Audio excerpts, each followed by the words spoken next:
Non accetteremo nessun tipo di ricatto, non permetteremo nessun tipo di disordine. L'ex caserma Serena di nuovo sorvegliata speciale. Voci insistenti di movimenti intorno alla struttura hanno spinto Gian Lorenzo Marinese, presidente della nuova facility, a segnalare a prefettura e forze dell'ordine il rischio che i migranti inscenino una protesta come quella di Cona nel veneziano, che ha portato centinaia di loro a vagare per giorni senza meta. Il timore serpeggia tra gli stessi operatori. A fomentare la mobilitazione sarebbero i centri sociali.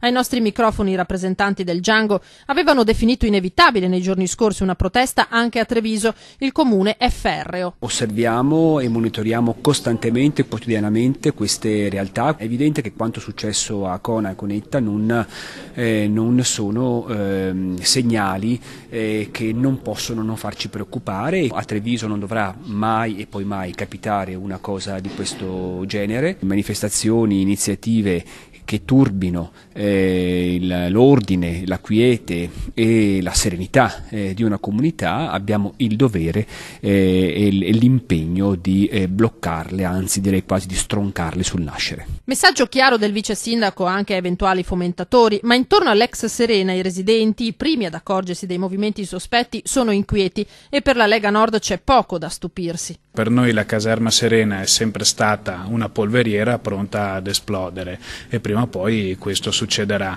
Del resto è figlia di una logica dell'immigrazione che ci ha sempre visti contrari, alla quale però ci ha obbligato il Partito Democratico, e non credo che sarà il Partito Democratico a portarci fuori da questa logica dell'immigrazione.